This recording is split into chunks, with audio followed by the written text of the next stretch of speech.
How do you say in Korean, enjoy your meal?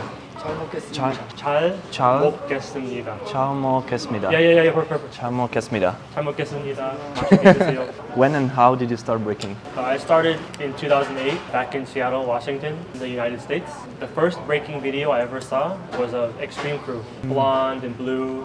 It was a recap of a battle they did. It was like a black and white video. That was the first time I'd ever seen breaking, and me being a Korean adoptee, it was really cool when I found out they were Korean, because I didn't really know Korean people could be so cool, I guess. You know? And then I took a class in 2008, a couple years later. I was really bad, but it was really fun. So you are born in the States? I was born in Korea, and I was adopted at 5 months old. Well, I was adopted to America, so I lived in America my whole life. And when did you first came to Korea? So I had traveled a lot just for vacation and exploring kind of my history, you know. But I moved here to join Fusion MC in 2014. So it's been 10 years. How did you get to know them? You know, B-Boy Kid Gang? No, sorry. So he is a former member of Fusion MC. Okay. At the time, he actually came to visit Seattle 3 or 4 times. And of course, he was a B-Boy, so he wanted to practice. And I met him because I had a friend that was a B-Boy and knew him for some reason. And we became really close friends. And then when I came to Korea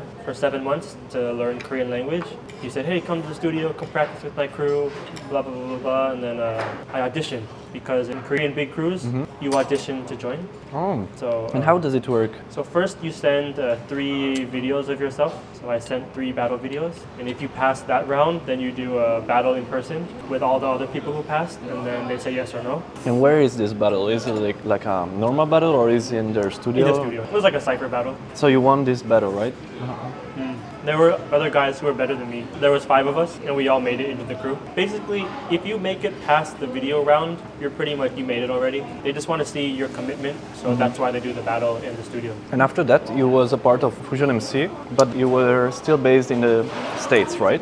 Actually, I joined in 2013. That's when I did the audition. I had to go back to the States because I needed money again. So I was there for about a year, and then I moved back in 2014. In 2014 is when I made the official move, and I've been here ever since. So, is it okay, by the way? Yeah, okay. It's very good.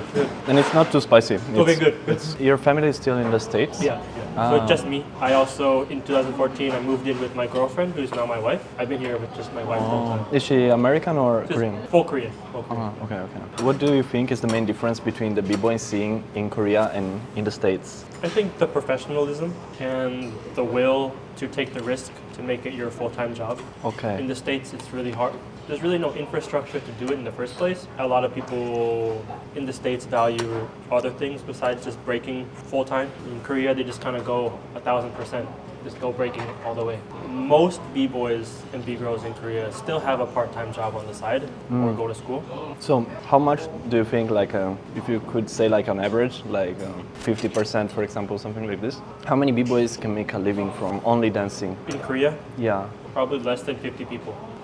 So it's still a small It's very, percent. very small. Yeah. How do they make a living? Just by judging, showcasing, battling? Do they also teach on the side, or what do they do?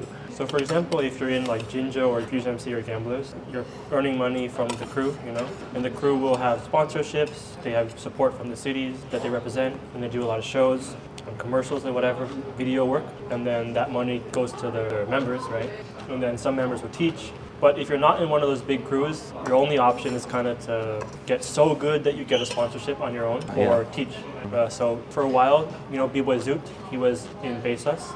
But Baseus wasn't a really, really big crew. You know? It was a crew, but not super big. He had big sponsors for himself, so he was doing really well. Now he's in Jinjo, so he probably makes money from Jinjo as well. But it's hard. Even if you're teaching every day, it's hard to make a good living through just breaking. And so, for example, in your crew, in Fusion MC, are the members still doing a part-time job on the side, or are they only breaking? Some of the younger members do, but not anymore. During COVID times, they did, for sure. They did, you mean like they had also another job? So now, basically, all of you are just dancing, right? Oh, that's so cool. Yeah. Would you say most of the income comes from shows? I wish it was like that also in Europe. I think it's very hard. For our crew, maybe like 50% was support from the city, Uijeongbu city, and the other 50% is shows. Maybe like that's not exactly the numbers, but kind of those are the 2 big things. Yeah, I remember like in the 2000 and 2010s maybe, breaking in Korea was so big. So many crews, the level was so high, maybe the highest one in the world probably, or one of the highest ones. What do you think it made it so big back in the days? I think again just their will to go 1,000%. Put everything aside and just do breaking. Like they were so young for b-boys, but also going so hard just to be better than the other guy and to learn these crazy things and to evolve breaking in terms of power and consistency. You know, no one was doing power that consistent and that crazy at that time. But I think that's also just kind of Korean mentality sometimes. And Korean guys and girls, when they're young, will just go hard on whatever they like. So for example, like Korean people love soccer, so they go super hard on soccer. You know, gaming too. Once something becomes a trend in Korea and the youth get into it, then the trend is really strong.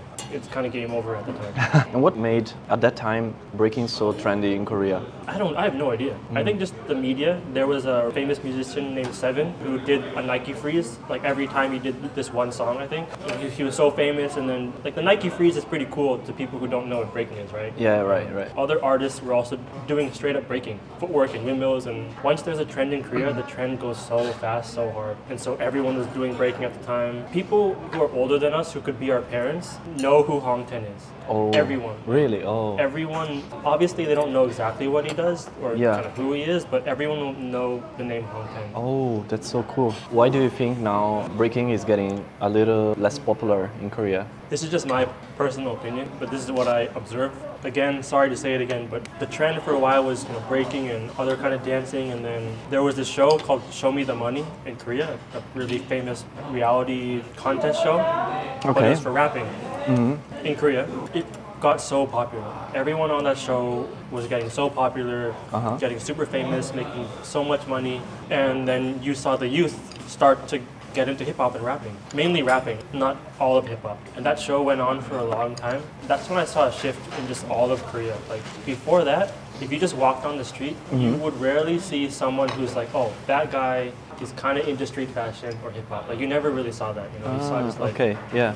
Then there was a shift and you saw all these people, this is kind of a cliche, but baggy clothes, But that was not a thing before that show and that era. Other TV shows, other platforms started to do rapping and hip-hop and kind of that thing, and it blew up. And I think when you have such a big percentage of your youth of a country invest into one thing, you lose a lot of strength in another thing, right? So, and then also because of the rapping and hip hop and the background dancers and the extras, even if youth were to have interest in dancing, they were more likely to be interested in like hip hop dancing, you know what I mean? Like choreo stuff, not straight up breaking. And now it's like K-pop has taken over the world, and now K-pop dancing isn't only just like girly dancing, it's like they do like choreo in there. So I think if a kid was gonna see dancing, they're probably not going to see breaking first or even that much compared to other dancing. And so I just think the trend right now is just not on breaking. It's really hard to find a kid who's younger than 10 breaking in Korea right now. And if you can find them,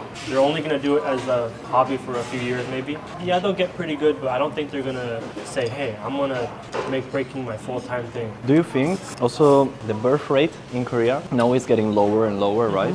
Does it influence, do you think, also breaking somehow? I think not super directly, but yeah, I mean, if your country is lacking kids in general, there's a less chance that you'll have kids do something, right? Yeah, right. And about you again, now when you go back to the States, do you just go for a holiday? I just go to visit family. Do you still practice there when you go back there? I still have a crew there called Unleashed Crew. Do you compete when you go back sometimes with them? Or? No, because I'm usually there for so short.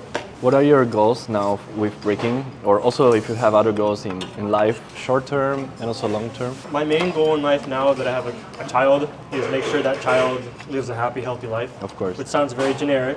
Like that's where I'm at right now. I'd love to keep breaking. I'd love to, just like everyone, win competitions or do cool stuff. More of the same.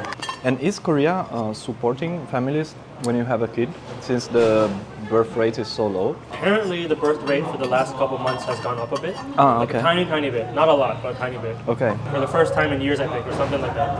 But they support decently. Nothing that's gonna blow your mind. They give a little bit of financial support to families.